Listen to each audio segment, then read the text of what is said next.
Singing low while I pop a bottle off of ya. Chain swinging, clang clang, and it costs a lot. Bitch, I'm always at the guala, yeah, and you are not badass beat. Keep on going till you hit the spot. Whoa, I'm a big bag hunter with the bow.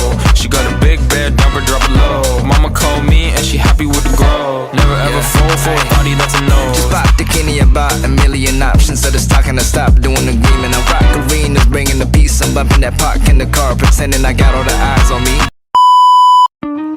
Ekonomi Islam mengatur segala sesuatu yang berorientasi pada dunia dan akhirat. Para ahli menemukan prinsip-prinsip ekonomi syariah yang tentunya berbeda-beda, seperti prinsip tauhid dan persaudaraan, prinsip bekerja dan produktivitas, distribusi, dan prinsip ekuitas. Tetapi di sini saya akan membahas tentang larangan utama dalam ekonomi Islam. Larangan-larangan dalam ekonomi Islam sangatlah banyak, tapi larangan yang paling utama ialah 1. Tidak mengandung perbuatan maisir, 2. Tidak mengandung gharar, dan 3. Tidak mengandung riba. Maisir atau perjudian ini bisa didefinisikan dengan kegiatan yang bersifat taruhan antara dua pihak atau lebih, di mana pihak yang menang akan mendapat bayaran. Selanjutnya ini ada gharar. Gharar adalah suatu yang tidak diketahui kepastian benar atau salahnya. Jual beli gharar adalah semua jual beli yang tidak jelas yang mana kedua pihak berakad tidak mengetahui hakikatnya sehingga ada faktor atau pihak lain yang menjelaskannya. Ada juga bentuk dan jenis gharar dalam transaksi, itu ada 4. Yang pertama, jual beli benda yang tidak diserah terimakan. Maksudnya, jual beli motor yang tidak dikuasai oleh penjual karena hasil mencuri. Yang kedua, ada jual beli benda yang belum ada. Misalnya, membeli anak sapi di perut tanpa menginginkan induknya. Yang ketiga, jual beli yang tidak jelas harganya. Misalnya, hari ini sepasang sepatu merek X dijual 1,5 juta apabila itu dibayar lunas. Namun, jika kamu membeli besok harganya menjadi 1,7 juta per pasang. Dan yang keempat, jual beli benda yang sifatnya tidak jelas. Contohnya, menjual mangga yang masih berada di pohon dengan klaim bahwa rasa buahnya itu manis, padahal penjual itu belum memetik dan mencicipnya sama sekali. Ini ada juga dampak gharar.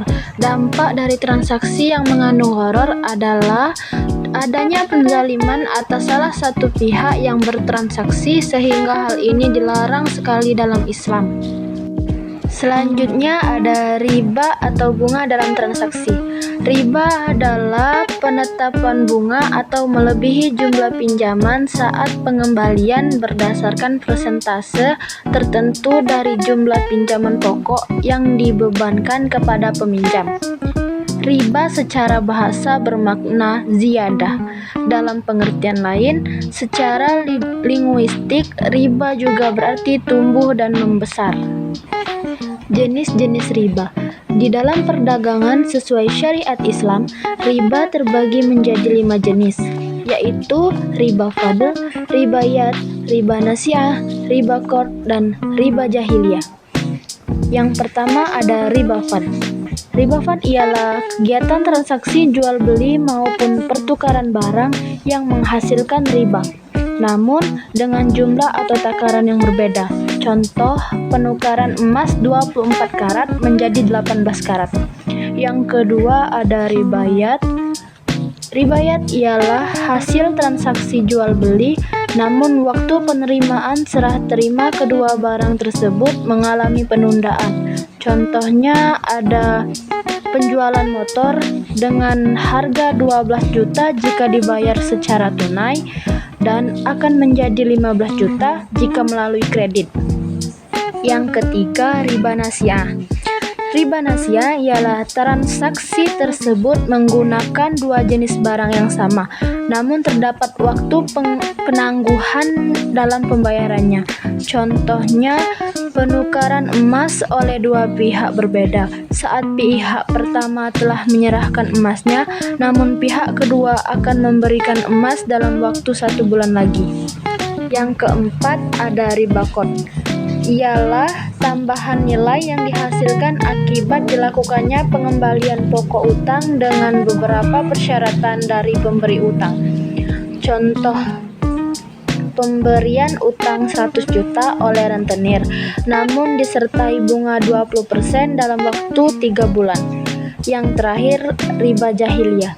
Riba jahiliyah ialah tambahan atau kelebihan jumlah pelunasan utang yang telah melebihi pokok pinjaman. Contohnya, pinjaman uang sebesar 20 juta rupiah dengan ketentuan waktu pengembalian 6 bulan. Jika tidak mengembalikannya secara tepat waktu, maka akan ada tambahan utang dari total pinjaman. Dari pembahasan tentang riba tadi, ada juga cara menghindari riba loh teman-teman. Yang pertama itu kita harus memahami bahaya dari riba. Yang kedua, bertransaksi dengan cara yang halal. Yang ketiga, menyimpan dana di bank syariah ya. Yang keempat, memiliki sifat qanaah. Dan yang terakhir, memperbanyak doa. Nah teman-teman, dari 3 hal yang paling utama dalam larangan Islam tadi, ada juga bentuk transaksi lain yang dilarang, yaitu transaksi darar atau penganiayaan, saling merugikan. Yang kedua, ada transaksi maksiat atau secara langsung atau tidak melanggar syariat Islam. Yang ketiga, ada transaksi sud atau haram zatnya. Yang keempat, ada transaksi riswah atau suap. Saya akan menjelaskan satu persatu dari larangan tersebut. Yang pertama, transaksi darar atau penganiayaan. Darar adalah transaksi yang dapat menimbulkan kerusakan, kerugian, ataupun ada unsur penganiayaan sehingga bisa mengakibatkan terjadinya pemindahan hak kepemilikan secara batil. Yang kedua, itu ada transaksi maksiat. Transaksi maksiat adalah bentuk transaksi yang terkait dengan usaha-usaha yang secara langsung ataupun tidak langsung melanggar hukum-hukum Allah dan Rasul-Nya. Yang ketiga, transaksi sud atau haram zatnya. Ialah barang-barang yang diharamkan zatnya untuk dikonsumsi, diproduksi, dan diperdagangkan menurut nas yang terdapat di dalam Al-Quran dan hadis. Riswah atau suap adalah apapun yang diberikan untuk menyalahkan barang yang benar dan membenarkan barang yang salah. Oke teman-teman, itu saja penyampaian materi dari saya. Saya mohon maaf bila masih banyak kekurangan dan semoga bermanfaat bagi kita semua. Bye-bye.